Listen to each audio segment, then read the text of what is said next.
긴급 속보입니다.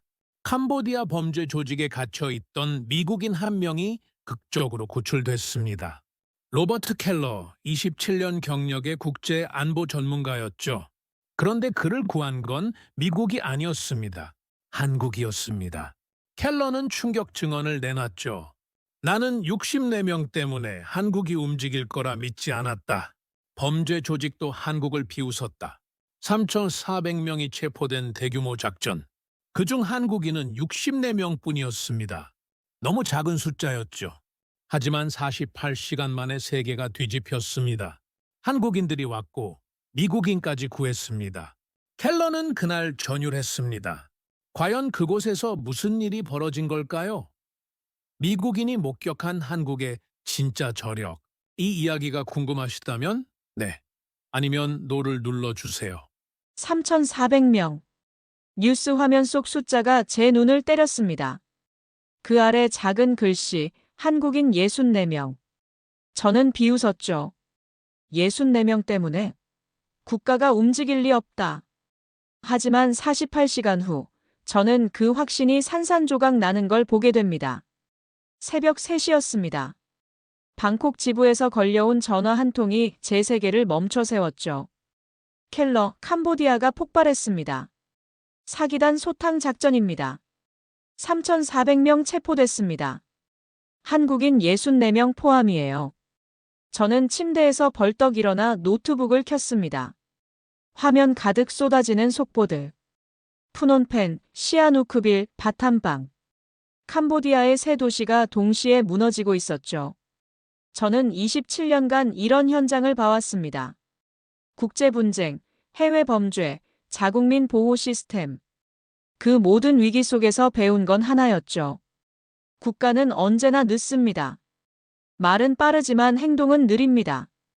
약속은 많지만 실행은 적습니다. 64명. 그 숫자는 너무 작았습니다. 정부가 진짜로 움직이기엔 말이죠. 저는 그렇게 배웠으니까요. 화면을 내리던 중 이상한 걸 발견했습니다. 보고서 맨 아래 구금자 세부 명단이 있었거든요. 외국인 17명, 미국인 1명. 그 이름을 보는 순간 숨이 멎었습니다. 로버트 켈러. 바로 저였습니다. 저는 지난주부터 캄보디아 현지에 있었죠. 사기단 네트워크 분석 작업 때문이었습니다. 인터폴 보고서 작성을 위해서였죠. 그런데 제가 조사하던 바로 그 조직이 저를 잡아버린 겁니다. 끝났다. 저는 중얼거렸습니다. 캄보디아 경찰의 부패를 저는 너무 잘 알았으니까요. 외교 루트는 닫혀 있고 협상은 불가능합니다. 이곳에선 돈이 법이고 권력이 정의였죠. 그리고 저 같은 외국인 분석가 1명. 그저 숫자일 뿐입니다. 아무도 신경 쓰지 않는 숫자 말이죠. 다음 날 아침, 저는 푸놈펜 외곽의 무너진 건물 안에 있었습니다. 콘크리트 벽은 금이 가 있었고 천장에선 물이 새고 있었죠. 오물 냄새와 비명 소리가 뒤섞여 있었습니다. 창문도 없고 빛도 없었습니다. 그저 어둠뿐이었죠. 다른 수감자들은 절망에 빠져 있었습니다. 어떤 이는 구석에서 울고 있었고 어떤 이는 그저 허공을 바라보고 있었죠.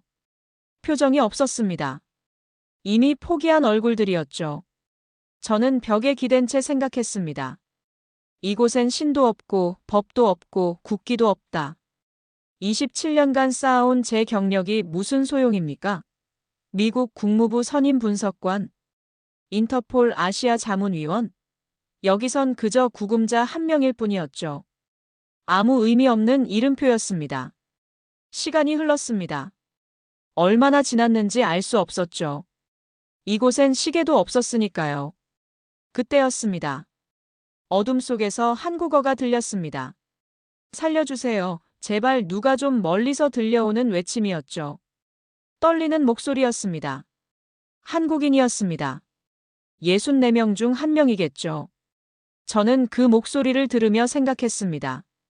저 사람도 똑같다. 버려진 사람이다. 국가는 국민을 지키지 않습니다. 저는 그렇게 배웠습니다.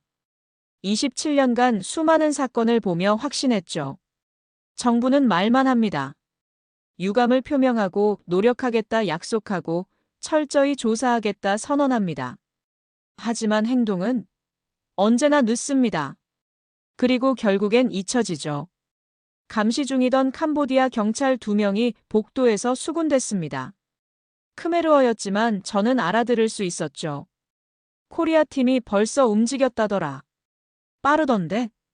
진짜? 64명 때문에? 저는 코웃음을 쳤습니다. 한국? 64명 때문에 진짜로 움직인다고요? 말도 안 되는 소리였죠. 3,400명이 체포됐는데 그중 겨우 64명입니다. 그 작은 숫자 때문에 국가가 움직일까요? 불가능합니다. 하지만 이상하게도 그 단어가 머릿속에서 지워지지 않았습니다. 코리아. 왜일까요? 저는 한국에 대해 많이 알지 못했습니다.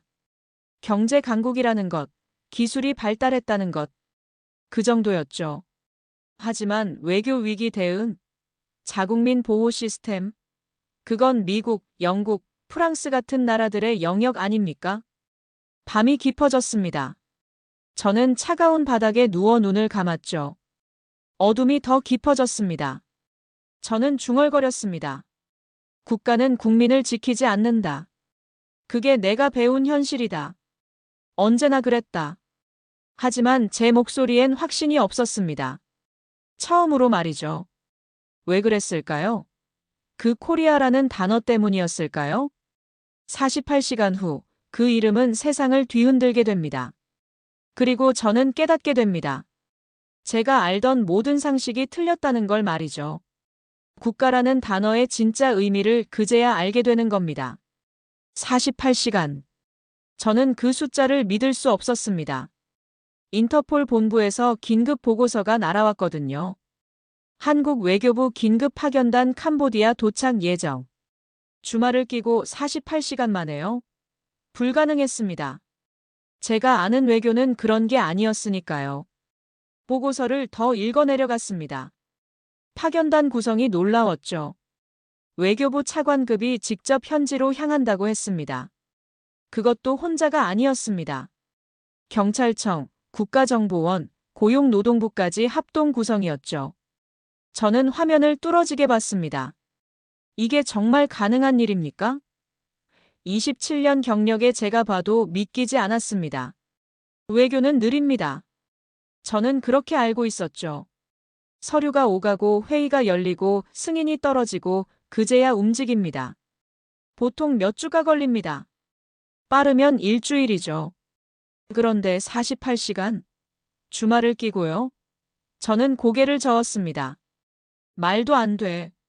뭔가 잘못 전달된 거야. 하지만 다음 날 푸놈펜 공항에 그들이 나타났습니다. 저는 수용소에서 그 소식을 들었죠. 경비들이 긴장한 목소리로 떠들고 있었거든요. 한국팀이 벌써 왔대. 진짜? 이렇게 빨리? 저는 믿을 수 없었습니다. 정말로 왔다고요? 인터폴 동료가 보내온 현장 사진을 봤습니다. 푸놈펜 공항 입국장이었죠. 검은색 정장을 입은 한국 대표단이 줄지어 걸어 나오고 있었습니다. 표정은 차분했지만 눈빛은 달랐습니다. 단호했죠. 마치 전쟁에 나서는 군대 같았습니다. 그런데 이상한 건 그들은 군인이 아니었다는 겁니다. 외교관들이었죠. 더 놀라운 건 캄보디아 반응이었습니다. 외교부 차관이 직접 공항에 나와 있었거든요. 영접이었죠. 저는 눈을 의심했습니다. 캄보디아가 외국 파견단을 이렇게 대우한 적이 있었습니까? 없었습니다. 이건 정상적인 외교가 아니었죠. 이건 뭔가 다르다. 저는 중얼거렸습니다. 제 옆에 있던 다른 수감자가 물었죠. 뭐가 다르다는 겁니까? 저는 대답했습니다. 저들은 예의를 갖췄지만 눈빛은 전쟁을 하고 있습니다. 냉철한 전쟁이죠. 그날 오후 더 충격적인 소식이 들려왔습니다. 한국 대표단이 캄보디아 총리를 만났다는 겁니다. 단 하루 만에 말이죠. 저는 입을 다물 수 없었습니다. 보통 총리 면담은 최소 일주일 전에 예약합니다. 외교 절차가 있으니까요. 그런데 하루 만에 성사됐다고요? 인터폴 보고서엔 이렇게 적혀 있었습니다. 캄보디아 총리, 한국 대표단과 긴급 회동. 구금된 한국인 조속 송환 약속. 저는 보고서를 3번이나 다시 읽었습니다. 믿을 수가 없었거든요. 총리가 직접 개입했다고요? 64명 때문에요? 이건 불가능한 일입니다. 저는 동료에게 메시지를 보냈습니다. 캄보디아가 이렇게 빨리 굴복한 적이 없습니다. 도대체 한국이 뭘 한 겁니까? 동료의 답장이 왔습니다. 켈러, 당신도 곧 알게 될 겁니다. 그들은 단순한 외교팀이 아닙니다. 그날 밤 수용소 안은 술렁이기 시작했습니다. 한국인들 사이에 소문이 퍼졌거든요. 우리 정부가 왔대. 진짜? 응, 총리까지 만났대. 저는 그들의 목소리를 들으며 생각했습니다. 희망이라는 게 이렇게 빨리 퍼지는구나. 하지만 저는 여전히 의심스러웠습니다. 희망은 위험합니다. 특히 이런 곳에선 말이죠. 기대했다가 무너지면 더 고통스럽습니다. 저는 그걸 너무 많이 봤으니까요. 정부는 약속하지만 결국 늦습니다. 아니면 아예 안 옵니다. 다음 날 아침 결정타가 날아왔습니다. 인터폴 긴급 공문이었죠. 한국 정부 캄보디아 원조 재검토 카드 제시. 총액 4,353억 원 규모. 저는 숨이 멎었습니다. 4,353억 원이라고요? 보고서엔 이렇게 적혀 있었습니다. 한국은 캄보디아 최대 원조국 중 하나입니다. 만약 협조하지 않으면 모든 원조를 재검토하겠다는 입장을 전달했습니다. 저는 화면을 뚫어지게 봤습니다. 이건 협박이 아니었습니다. 전략이었죠. 냉철하고 정확한 전략 말입니다. 미쳤습니까? 저는 혼잣말을 했습니다. 64명을 위해 4천억을 꺼는 겁니까? 하지만 곧 깨달았습니다. 이건 돈의 문제가 아니라는 걸 말이죠. 이건 신뢰였습니다. 국가가 국민을 포기하지 않는다는 신호였죠. 캄보디아는 흔들렸습니다. 당연했죠. 4,353억 원은 그들에게 엄청난 금액이었으니까요. 그리고 한국은 진짜로 그걸 꺼내들었습니다. 말로만이 아니라 문서로 말이죠. 저는 그날 제 모든 상식이 흔들리는 걸 느꼈습니다. 48시간 만에 도착하고 총리를 만나고 경제카드까지 꺼내다니요. 이건 제가 아는 외교가 아니었습니다. 이건 시스템의 전쟁이었죠. 그날 밤 저는 알았습니다. 그들은 이미 계획된 속도로 움직이고 있었다는 걸 말이죠. 그리고 그 속도는 세상이 따라갈 수 없는 것이었습니다. 한국이 미국과 영국을 움직였습니다. 저는 그 소식을 듣는 순간 멈춰섰죠. 보통은 미국이 먼저입니다. 미국이 명령하고 나머지가 따라갑니다. 그게 제가 아는 국제 질서였죠. 하지만 이번엔 반대였습니다. 한국이 먼저였고 미국과 영국이 뒤따랐습니다. 인터폴 긴급회의가 열렸습니다. 런던 본부였죠. 각국 대표가 화상으로 참석했습니다. 저는 모니터로 지켜봤습니다. 회의실 분위기가 심상치 않았거든요. 미국 재무부가 먼저 발표했습니다. 캄보디아 범죄 조직 금융 제재 즉각 실시. 영국 외무성이 바로 이었죠. 동일 조치 취하겠습니다. 저는 귀를 의심했습니다. 같은 날, 같은 시간 발표라니요. 우연이 아닙니다.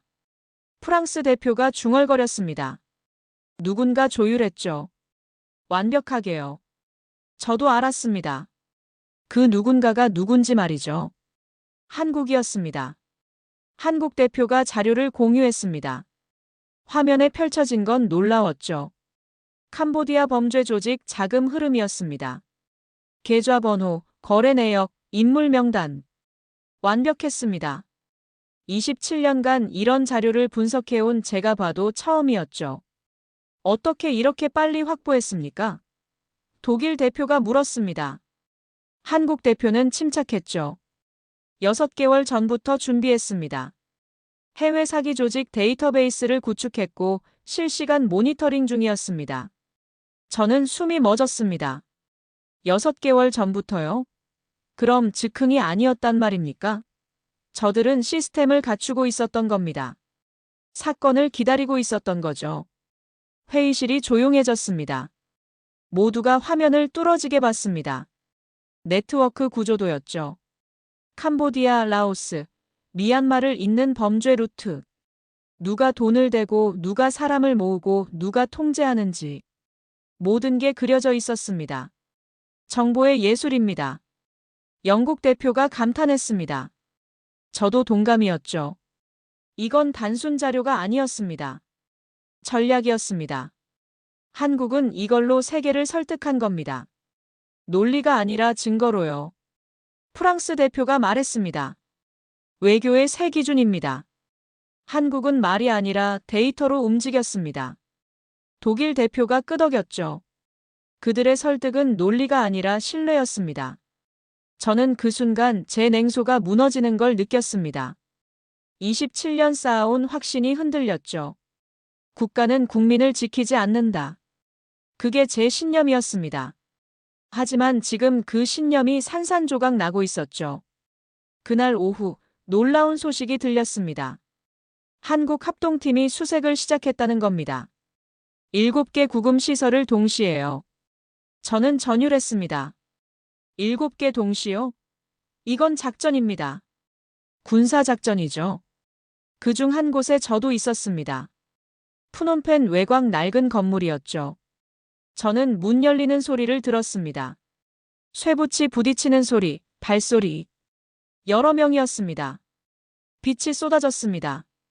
저는 눈을 가렸죠. 너무 밝았거든요. 목소리가 들렸습니다. 한국어였습니다. 괜찮습니다. 이제 안전합니다. 저는 울컥했습니다. 왜 그랬을까요? 저는 미국인입니다. 한국인도 아니었죠. 하지만 그 순간 국적은 중요치 않았습니다. 저는 그저 지켜진 인간이었으니까요. 한국 팀원이 제게 다가왔습니다. 켈러 씨 맞으십니까? 저는 끄덕였죠. 예, 로버트 켈러입니다. 그가 말했습니다. 모시겠습니다. 지금 바로요. 저는 알았습니다. 이건 단순 구조가 아니라는 걸요. 이건 약속의 실행이었습니다. 국가가 국민을 포기하지 않는다는 그 약속 말입니다. 밖으로 나왔을 때 봤습니다. 태극기가 바람에 펄럭이고 있었죠. 차량 옆면에 붙어 있었습니다. 저는 그 깃발을 보며 생각했습니다. 저건 국기가 아니다. 신호다. 우리가 왔다는 신호. 그날 송환 확정 통보를 받았습니다.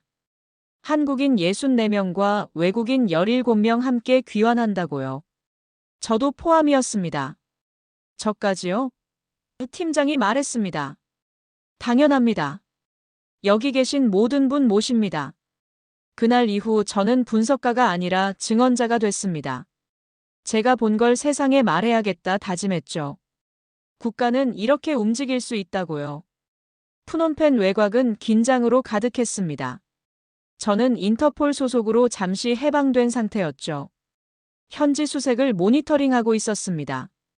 캄보디아 경찰 내부에서 반발이 터져나왔거든요. 한국이 너무 나선다. 우리 주권을 무시하는 거 아닙니까? 저는 그 말을 듣고 생각했습니다. 이제 한계다. 캄보디아는 절대 협조하지 않을 것이다. 아무리 한국이 빨리 움직여도 현지 저항을 뚫긴 어렵습니다. 저는 그렇게 확신했죠.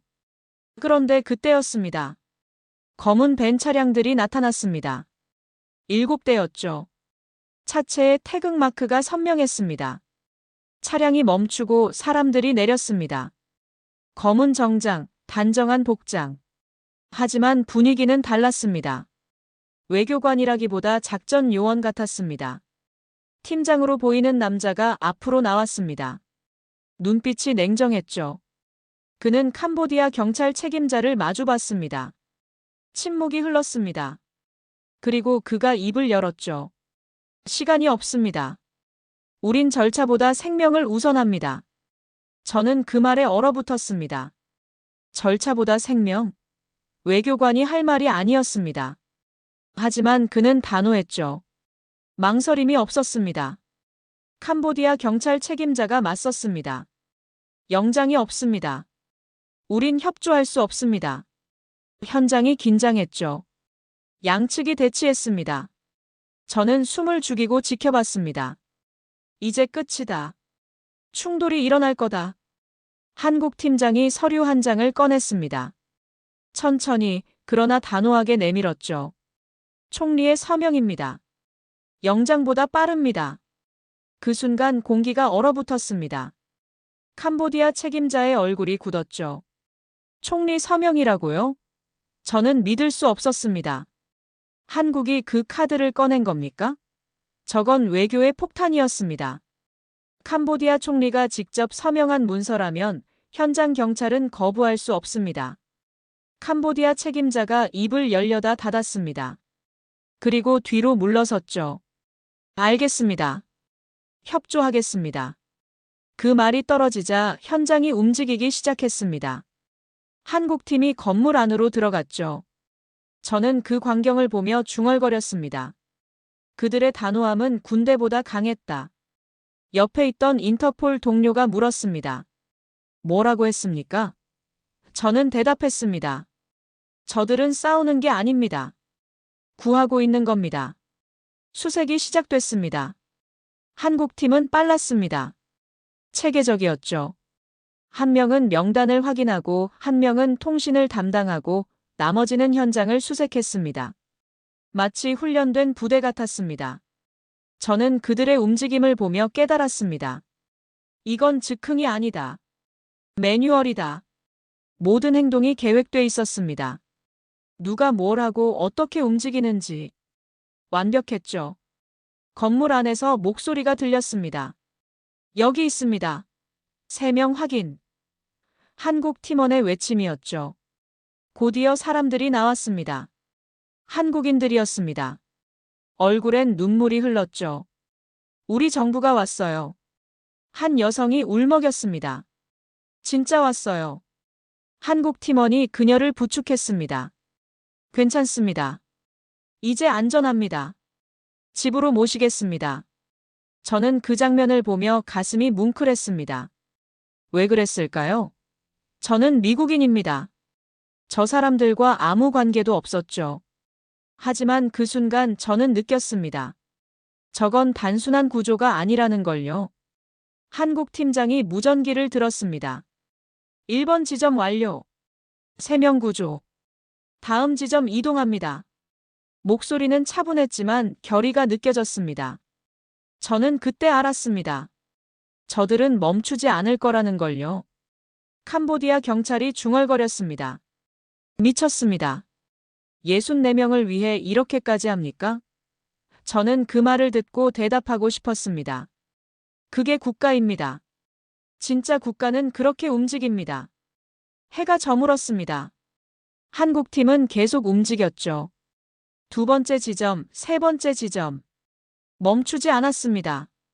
저는 그들을 보며 생각했습니다. 이건 외교가 아니다. 혈이다. 그날 밤 저는 확신했습니다. 제가 본 가장 강한 국가는 지금 저기 있었다고요.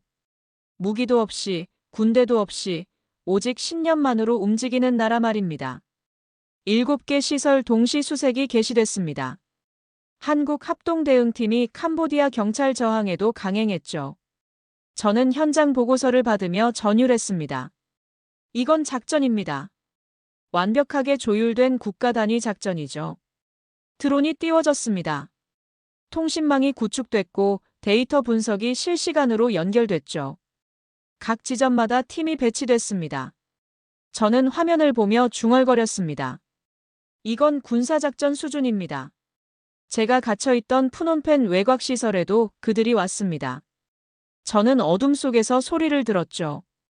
발소리, 무전기 소리, 그리고 한국어. 이번 시설 진입 시작합니다. 문이 열렸습니다. 빛이 쏟아져 들어왔죠. 저는 눈을 가렸습니다. 오물 냄새 가득한 그곳에 빛이 들어온 겁니다. 그리고 목소리가 들렸습니다. 괜찮습니다. 이제 안전합니다. 한국 팀원이 제게 다가왔습니다. 손전등을 비추며 물었죠. 켈러 씨 맞으십니까? 저는 떨리는 목소리로 대답했습니다. 예, 로버트 켈러입니다. 그가 말했습니다. 모시겠습니다. 지금 바로요. 저는 일어섰습니다. 다리에 힘이 없었죠. 며칠간 제대로 먹지 못했으니까요. 팀원이 제 팔을 잡아줬습니다. 천천히 가시죠. 괜찮습니다. 저는 그 손을 느끼며 울컥했습니다. 밖으로 나왔습니다. 신선한 공기가 폐로 들어왔죠. 저는 숨을 크게 들이쉬었습니다. 살아있다는 게 느껴졌습니다. 그리고 봤습니다.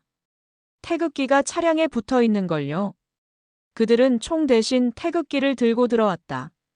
저는 그렇게 생각했습니다. 무기가 아니라 신념으로 온 겁니다. 폭력이 아니라 약속으로 온 거죠. 임시 보호소가 설치돼 있었습니다. 텐트였지만 깨끗했죠. 의료진이 대기하고 있었습니다. 심리상담팀도 있었고 통역사도 있었습니다. 그들은 구한 뒤에도 시스템을 멈추지 않았다. 의료진이 제 상태를 확인했습니다. 탈수 증상 있습니다. 링거 맞으셔야 합니다. 간호사가 친절하게 말했죠. 저는 링거를 맞으며 주변을 둘러봤습니다. 다른 구조자들도 치료받고 있었습니다. 한 한국인 남성이 울고 있었습니다. 감사합니다. 정말 감사합니다. 팀원이 그의 어깨를 두드렸죠. 괜찮습니다. 이제 집에 가십니다. 저는 그 장면을 보며 눈물이 났습니다. 무전기에서 목소리가 들렸습니다. 3번 지점 완료. 9명 구조. 5번 지점 완료. 12명 구조. 7번 지점 진입 중. 실시간 보고였습니다. 저는 귀를 기울였죠. 팀장이 명단을 확인하고 있었습니다. 손에 든 종이에 이름들이 적혀 있었죠. 하나씩 체크하고 있었습니다. 김민수 확인. 박지영 확인. 이준호 확인. 저는 그 모습을 보며 깨달았습니다. 그들은 이름을 묻지 않았다. 먼저 생존을 확인했다. 해가 뜨기 시작했습니다. 밤새 수색이 계속됐던 겁니다. 마지막 보고가 들어왔습니다. 7번 지점 완료. 최종 5명 구조. 팀장이 명단을 다시 확인했습니다. 그리고 무전기를 들었죠. 목소리가 떨렸습니다. 본부, 여기 현장입니다. 64명 전원 확인 완료. 반복합니다. 64명 전원 확인 완료. 그 순간 보호소가 조용해졌습니다. 64명 전원이라고요? 저는 믿을 수 없었습니다. 단 한 명도 놓치지 않았다는 겁니까? 팀원들이 서로를 바라봤습니다. 그리고 미소를 지었죠. 말은 없었지만 모든 게 느껴졌습니다. 한 팀원이 중얼거렸습니다. 해냈습니다. 우리 해냈어요. 옆 팀원이 고개를 끄덕였죠. 당연합니다. 우린 한 명도 포기하지 않으니까요. 저는 그날 기록했습니다. 단 한 명도 놓치지 않았다. 이건 군사력보다 강한 완벽함이다. 제 손이 떨렸습니다. 27년 경력에 처음 느끼는 감정이었죠. 외교의 이름으로 그들은 한 명의 목숨도 포기하지 않았습니다. 저는 단지 구조된 미국인이었죠. 하지만 그날 저는 그들의 국민처럼 울었습니다. 국가는 이렇게 움직이는 거였습니다.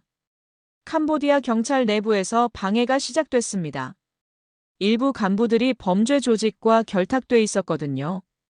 한국팀 수색을 막기 위해 현장 전원을 차단했습니다. 저는 그 보고를 받고 생각했죠. 이건 부패와 정의의 전쟁입니다. 어둠이 내렸습니다. 남은 시설 2곳이 수색되지 못했죠. 전기가 끊겨 접근이 불가능했습니다. 캄보디아 경찰이 의도적으로 막고 있었습니다. 이제 끝입니다. 부패는 이긴다. 저는 그렇게 생각했습니다. 하지만 한국은 달랐습니다. 외교부가 움직였죠. 총리실로 직접 보고가 올라갔습니다. 30분 만에 지시가 떨어졌습니다. 한국팀 수색에 전면 협조하라.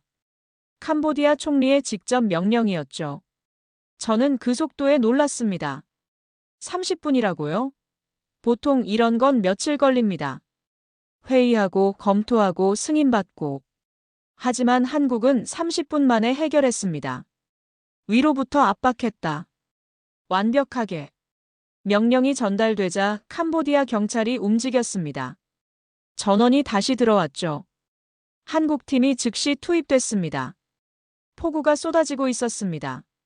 하지만 그들은 멈추지 않았죠. 저는 헬기에서 그 장면을 내려다봤습니다. 인터폴 관찰 임무였죠. 빗속에서 손전등 불빛이 움직이고 있었습니다. 한국팀이었습니다. 폭우 속에서도 그들은 한 걸음도 멈추지 않았다. 첫 번째 시설이 수색됐습니다. 3명 발견, 생존 확인. 무전이 터졌습니다. 저는 숨을 죽였죠. 두 번째 시설로 이동했습니다. 지늘길이었습니다. 차량이 미끄러졌지만 계속 갔습니다. 2명 더 발견. 다시 무전이 들렸습니다.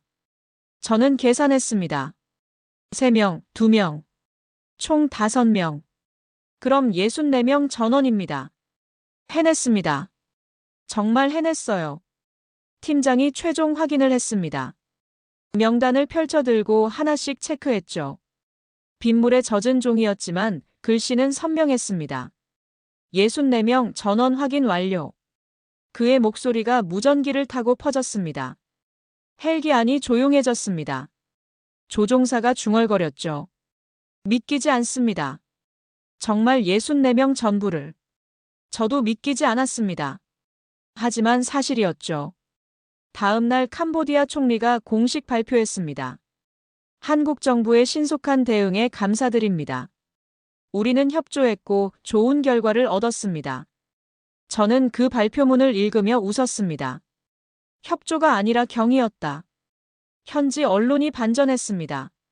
처음엔 한국의 과도한 개입이라 비판했죠. 하지만 결과를 보고 바뀌었습니다. 한국의 실력은 시스템이었다. 이건 외교의 새 기준이다. 저는 기사를 읽으며 고개를 끄덕였습니다. 맞는 말이었죠. 한국은 소리 지르지 않았습니다. 그저 움직였을 뿐입니다. 완벽하게, 체계적으로 끝까지. 부패는 벽이었습니다. 하지만 한국은 위에서 눌렀겠습니다. 총리를 움직였고 시스템을 작동시켰죠. 폭력이 아니라 전략으로 말입니다. 저는 그날 밤 보고서를 썼습니다. 그들은 군인이 아니었다. 하지만 그 누구보다 전투적이었다. 손이 떨렸습니다. 감동 때문이었죠. 64명 전원 귀환. 그건 하나의 문장이 아니었습니다. 한 나라의 선언이었죠. 우리는 국민을 포기하지 않는다. 그 선언을 한국은 지켰습니다. 저는 창밖을 봤습니다. 폭우는 멈췄고 하늘이 개고 있었죠. 그리고 생각했습니다. 이건 국가가 아니라 하나의 약속이었다. 새벽이었습니다. 푸놈펜 공항 활주로에 전세기가 대기 중이었죠. 흰색 동체에 태극 문양이 선명했습니다. 저는 그 비행기를 보며 전율했습니다. 이건 단순한 송환이 아니었다. 역사였다. 경찰 차량들이 공항을 둘러쌌습니다. 기자들이 몰려들었고 외교관들이 참석했죠. 캄보디아 관계자들도 나와 있었습니다. 저는 그 광경을 보며 중얼거렸습니다. 모두가 지켜보고 있다. 버스들이 도착했습니다. 구조된 사람들이 내렸죠. 64명의 한국인, 그리고 저를 포함한 외국인 17명. 총 81명이었습니다. 저는 버스에서 내리며 공항을 둘러봤습니다. 카메라 플래시가 터졌습니다. 기자들이 사진을 찍고 있었죠. 하지만 한국팀은 그들을 막았습니다. 지금은 안 됩니다. 이분들이 먼저입니다. 구조자들을 보호한 겁니다. 탑승이 시작됐습니다. 한 명씩 이름을 호명했죠. 김민수 씨.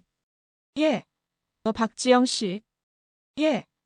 저는 그 장면을 보며 가슴이 뛰었습니다. 숫자가 아니라 이름이었습니다. 1명, 2명, 59, 60. 팀장이 세고 있었습니다. 마지막 한국인이 탑승했죠. 그리고 외국인 차례였습니다. 로버트 켈러 씨. 제 이름이 불렸습니다. 저는 계단을 올랐습니다. 비행기 문 앞에서 뒤를 돌아봤죠. 캄보디아 땅이 보였습니다. 며칠 전만 해도 지옥 같던 곳. 하지만 이제 떠납니다. 기내로 들어갔습니다. 좌석이 넓었죠. 담요와 물이 준비돼 있었습니다. 승무원이 미소 지으며 말했습니다. 편히 가세요. 이제 안전합니다. 저는 고개를 숙였습니다. 팀장이 마지막으로 탑승했습니다. 그리고 무전기를 들었죠. 본부, 여기 현장입니다. 64명 전원 탑승 완료. 외국인 17명 포함 총 81명 탑승 완료했습니다. 공항이 정적에 잠겼습니다. 그리고 박수 소리가 터졌죠. 캄보디아 관계자들이 박수치고 있었습니다. 저는 창밖을 보며 놀랐습니다. 그들도 감동받았구나. 캄보디아 외교부가 성명을 발표했습니다. 우리는 한국과의 신뢰를 존중합니다. 이번 협력은 양국 관계의 새 장을 열었습니다. 저는 그 문구를 읽으며 생각했죠. 협조가 아니라 경이었다. 엔진이 돌아가기 시작했습니다. 낮은 진동이 느껴졌죠. 저는 안전벨트를 맸습니다. 옆자리 한국인이 눈물을 흘리고 있었습니다. 저도 눈시울이 뜨거워졌죠. 비행기가 움직였습니다. 활주로를 달리기 시작했죠. 속도가 붙었습니다. 그리고 떠올랐습니다. 바퀴가 땅에서 떨어지는 순간 저는 느꼈습니다. 자유다. 창밖으로 캄보디아가 작아졌습니다. 건물들이, 도로들이, 그 모든 악몽이 멀어졌죠.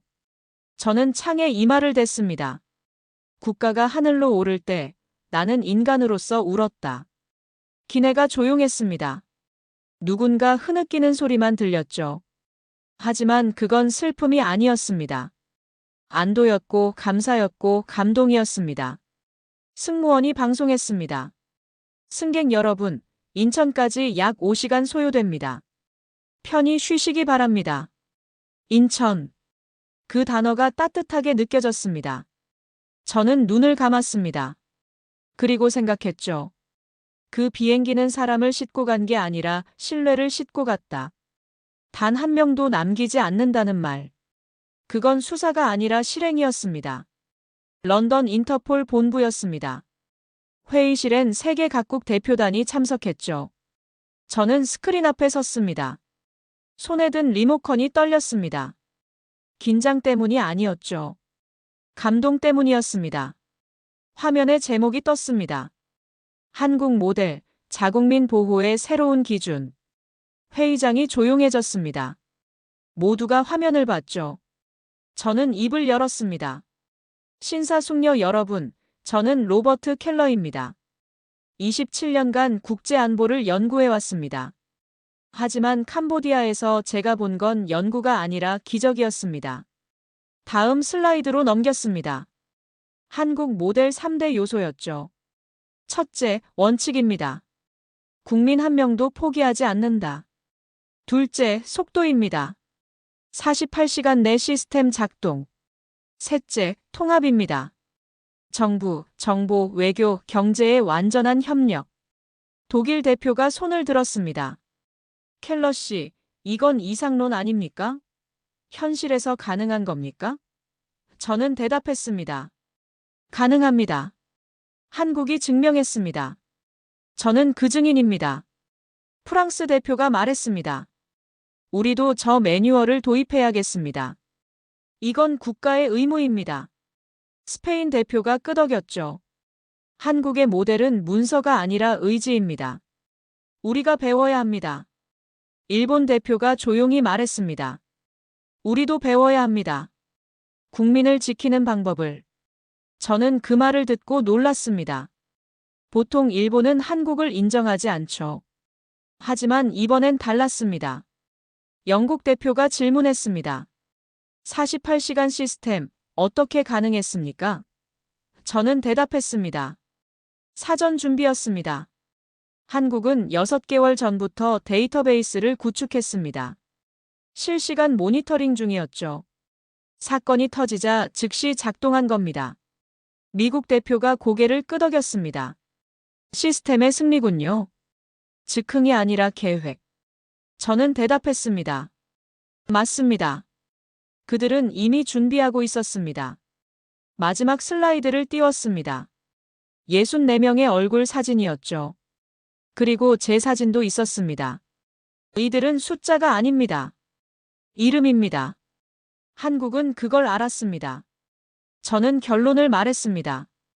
국가의 강함은 군사력이 아니라 국민을 지키는 시스템에서 나옵니다. 한국은 그걸 보여줬습니다. 48시간 만에 세계를 움직였고 64명 전원을 구했습니다. 이건 한국만의 교훈이 아닙니다. 인류의 교훈입니다. 회의장이 조용했습니다. 그리고 박수가 터졌죠. 저는 고개를 숙였습니다. 감동이 밀려왔습니다. 회의 후 여러 대표가 제게 다가왔습니다. 보고서 공유 가능합니까? 우리도 배우고 싶습니다. 저는 모두에게 약속했습니다. 공유하겠습니다. 이건 숨길 게 아닙니다. 그날 밤 저는 호텔방에서 창밖을 봤습니다. 런던 야경이 펼쳐져 있었죠. 저는 중얼거렸습니다. 나는 27년간 국경을 넘나들며 수많은 정부의 무능을 봐왔다. 하지만 한국은 달랐다. 그들은 말이 아닌 행동으로 증명했다.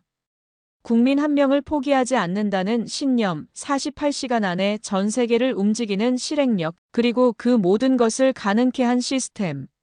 저는 노트북을 열었습니다. 최종 보고서를 작성하기 시작했죠. 제목은 이미 정해져 있었습니다. 국가의 품격, 한국이 세계에 보여준 새로운 기준. 키보드를 두드렸습니다. 그날 나는 강대국의 정의가 바뀌는 걸 봤다. 강함이란 무기가 아니라 약속을 지킬 수 있는 용기였다. 마지막 문장을 썼습니다. 대한민국은 그 약속을 지켰다. 그리고 나는 그 증인의 이름으로 말한다. 국가는 국민을 지킬 수 있다. 저장 버튼을 눌렀습니다. 파일명은 한국 모델 최종본이었죠. 저는 화면을 보며 미소 지었습니다. 이제 세계가 알 겁니다. 진짜 국가가 뭔지 말입니다.